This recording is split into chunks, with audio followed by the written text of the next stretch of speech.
Assalamualaikum warahmatullahi wabarakatuh. Sahabatku para petani sawit, apa kabar? Semoga kalian selalu dalam keadaan sehat walafiat dan selalu dalam lindungan Tuhan yang Maha Kuasa tentunya, amin.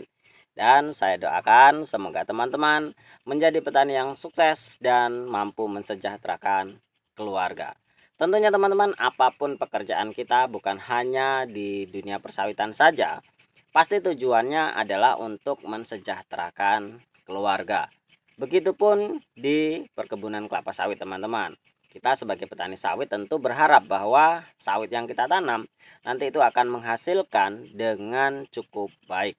Dan tentu itu adalah harapan yang selama ini kita tanamkan dalam diri kita. Apakah itu bisa tercapai? Tentu saya katakan itu sangat-sangat bisa. Karena potensi kelapa sawit lumayan cukup menjanjikan teman-teman, dengan harga yang lumayan cukup stabil dan tentunya dengan hasil produktivitas yang lumayan cukup tinggi. Namun hal itu harus diimbangi dengan kerja keras dan kerja cerdas yang harus kita terapkan dalam tata laksana berkebun kelapa sawit. Banyak sekali para petani yang gagal dalam tata laksana kebun kelapa sawit mereka. Banyak kebun-kebun mereka yang tidak menghasilkan sesuai dengan harapan. Banyak kebun-kebun yang terbengkalai dan akhirnya membuat penyesalan di kemudian hari. Dan mereka kemudian mengatakan bahwa menanam kelapa sawit itu sangat rugi. Lebih baik tanam tanaman yang lain.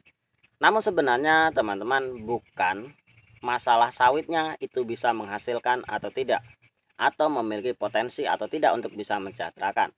Sebenarnya kesalahan itu terjadi atau dilakukan oleh para pelaku itu sendiri atau para petani itu sendiri.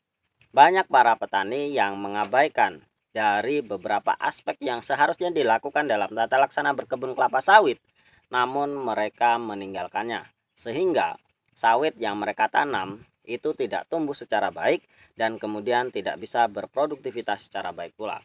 Karena dengan perawatan yang baik itu pasti akan menghasilkan hasil yang baik pula. Maka dari itu teman-teman, selalu saya sarankan kepada teman-teman semuanya bahwa dalam tata laksana berkebun kelapa sawit, sejak mulai tanam atau sejak mulai kita merencanakan, harus dilakukan secara baik dan benar. Nah, yang akan kita bahas, mengapa banyak kebun yang gagal sehingga para petani mengatakan bahwa kelapa sawit tidak bisa menghasilkan apa-apa. Nah, tentunya teman-teman, hari ini saya melakukan pemupukan dan alhamdulillah malam tadi di tempat saya hujan lumayan cukup deras dan hari ini masih tampak mendung dan mungkin masih akan terjadi hujan yang lumayan cukup lebat di beberapa hari ke depan. Dan tentunya ini adalah kesempatan kita untuk melakukan penebaran pupuk. Saya tadi melakukan pemupukan meskipun dengan dosis yang seadanya. Ya, satu batang 2-3 ons untuk yang usia 6 bulanan. Tentunya itu lebih baik daripada kita tidak melakukan sama sekali. Jadi selalu saya sarankan kepada teman-teman semuanya untuk selalu rutin memberikan pupuk atau selalu disiplin dalam rotasi pemupukan meskipun dalam jumlah dosis yang kecil. Itu teman-teman. Dan tentunya beberapa faktor yang bisa membuat petani itu gagal sukses adalah, yang pertama, yang paling sering terjadi, yang sering dilakukan oleh para petani itu adalah mengabaikan tentang benih yang baik. Nah, soal masalah benih ini teman-teman, itu sudah menjadi problematika yang mungkin membuat para petani itu bingung. Benih mana yang lebih baik dan mana yang harus ditanam. Tentunya banyak sekali teori-teori, bahkan testimoni-testimoni dari beberapa jenis bibit yang ditanam. Tentunya para petani mulai sedikit bingung. Apakah harus melakukan penanaman dengan jenis benih yang apa? Tentunya banyak sekali teman-teman anggapan-anggapan bahwa sawit itu tidak harus benih yang baik, namun yang penting adalah perawatan dan pemupukan. Sesuai dengan pengalaman saya teman-teman, sebaik apapun kita melakukan perawatan, sebanyak apapun pupuk yang kita tebarkan, ketika benih yang kita tanam itu tidak baik, maka hasilnya tidak akan baik juga. Maka dari itu selalu saya sarankan bahwa pemilihan benih di awal-awal penanaman itu lumayan cukup penting. Saya tidak menyarankan benih unggul ataupun benih cabutan atau mariles dan benih abal-abal atau hal lain sebagainya. Namun kita sebagai petani harus banyak-banyak riset teman-teman. Harus banyak-banyak mencari tahu atau bahkan dari orang-orang sekeliling kita yang sudah menanam sawit. Tentunya kita bisa belajar dari sana, bertanya benih apa yang mereka tanam.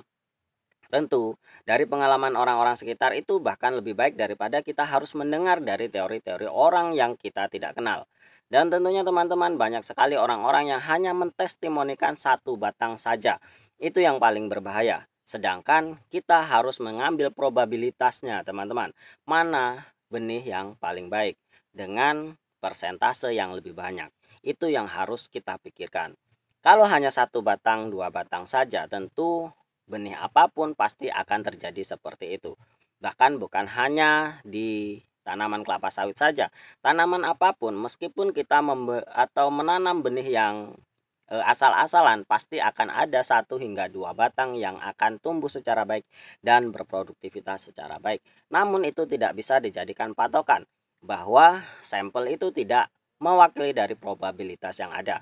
Itu teman-teman. Jadi saran saya, riset terlebih dahulu, cari tahu benih apa yang memang paling baik dan cocok di lahan kita. Itu yang pertama. Yang kedua, orang-orang sering mengabaikan masalah jarak tanam yang ada. Nah, jarak tanam ini teman-teman lumayan cukup membuat atau mengganggu dari hasil produktivitas. Banyak orang-orang yang serakah atau bisa dikatakan mereka tidak memikirkan ke depannya. Dengan harapan bahwa semakin banyak batang, maka akan semakin banyak produksi yang akan kita dapatkan. Tentu itu adalah anggapan yang salah. Karena tanaman kelapa sawit membutuhkan beberapa aspek untuk bisa tumbuh subur dan bisa menghasilkan. Salah satunya adalah intensitas cahaya matahari. Karena ketika sawit itu terhalang oleh tanaman lain sehingga batangnya dan daunnya itu mengejar untuk mencari matahari untuk melakukan fotosintesis, maka seluruh dari hasil serapan energinya itu terbuang hanya untuk memperpanjang pelepah dan meninggikan batang. Sehingga tanaman tersebut melupakan dalam hal pembungaan dan pembuahan. Tentu pembungaan dan pembuahan juga memerlukan dari asupan sinar matahari yang cukup. Itu teman-teman. Jadi saya sarankan ketika kita ingin tanam, kita pahami dulu varietas apa yang akan kita tanam. Dan ketika kita tidak mengetahui varietas apa yang kita tanam, buatlah dengan ukuran standar, yaitu 9x9 segitiga sama sisi atau mata 5. Itu yang paling ideal. Jadi teman-teman, jangan sepelekan masalah jarak tanam. Ketika kita salah menerapkan jarak tanam, maka kita akan yang rugi dalam jangka waktu yang lumayan cukup lama. Baik itu jarak tanam yang terlalu rapat ataupun jarak tanam yang terlalu lebar. Buatlah standar saja 9 hingga 10 meter. Jangan lebih dari 10, jangan kurang dari 9. Itu saran saya teman-teman. Kecuali kalau kita menanam varietas yang memang lumayan cukup pendek. Dan tentunya teman-teman, riset dan mencari informasi itu adalah hal yang cukup penting sebelum kita melakukan tata laksana dalam berkebun kelapa sawit. Kemudian hal ketiga yang diabaikan oleh para petani itu adalah masalah perawatan lahan. Banyak orang-orang yang hanya tanam-tanam saja teman-teman tanpa memperhatikan lahan mereka itu harus seperti apa. Banyak orang-orang yang membiarkan kebunnya itu terbengkalai dan gulmanya itu melebihi tingginya dari kelapa sawit mereka. Tentunya teman-teman, masalah musim, masalah hal lain sebagainya, lubang tanam, pemupukan dasar dan lain sebagainya itu juga harus diperhatikan. Karena ketika kita melakukan tidak sesuai dengan apa yang distandarkan atau tidak sesuai dengan pengalaman orang-orang yang memang sudah sukses di dalam merawat kebun sawit mereka, atau kita menyepelekan hal-hal tersebut dengan membiarkan kebun kita yang hanya tanam-tanam saja tanpa dilakukan perawatan, tanpa dilakukan pembersihan tentang lingkungannya, maka akan terjadi sesuatu yang mungkin tidak kita harapkan, seperti ya kurangnya nutrisi, kemudian termakan oleh hama dan lain sebagainya. Maka dari itu teman-teman, usahakan kebun kita itu selalu bersih meskipun tidak begitu kinclong, dan tentunya itu lebih efektif untuk menghindarkan dari bahaya gangguan hama. Kemudian teman-teman, masalah pemupukan itu juga disepelekan oleh masalah petani. Seperti teori yang pertama bahwa sawit itu tidak harus dengan benih yang baik yang penting pemupukan. Ada teori kedua yang dianggap oleh masyarakat bahwa sawit itu ya tidak harus pemupukan, yang penting benihnya bagus. Itu juga salah teman-teman. Karena pemupukan secara disiplin itu akan menghasilkan tanaman kelapa sawit kita tumbuh subur dan tentunya akan lebih cepat panen. Itu yang kita kejar teman-teman. Untuk saat ini kita harus mengejar bagaimana caranya 2 tahun itu bisa panen. Caranya adalah selalu melakukan disiplin rotasi pemupukan per setiap bulannya. Karena dengan disiplin pemupukan, maka hasil dari pertumbuhan dari batang kelapa sawit kita itu akan jauh lebih cepat. Tentunya ketika pertumbuhannya lebih cepat dan pasti kita akan panen lebih cepat. Maka dari itu selalu saya sarankan teman-teman untuk melakukan pemupukan setiap bulannya.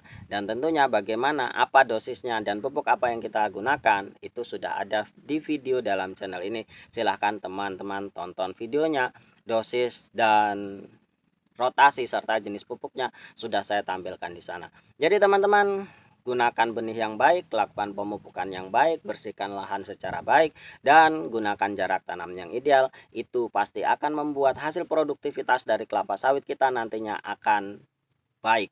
Dan tentunya sesuai dengan harapan kita yang ingin mesejahterakan keluarga. Mungkin hanya ini teman-teman, semoga bermanfaat. Terima kasih atas perhatiannya. Wassalamualaikum warahmatullahi wabarakatuh.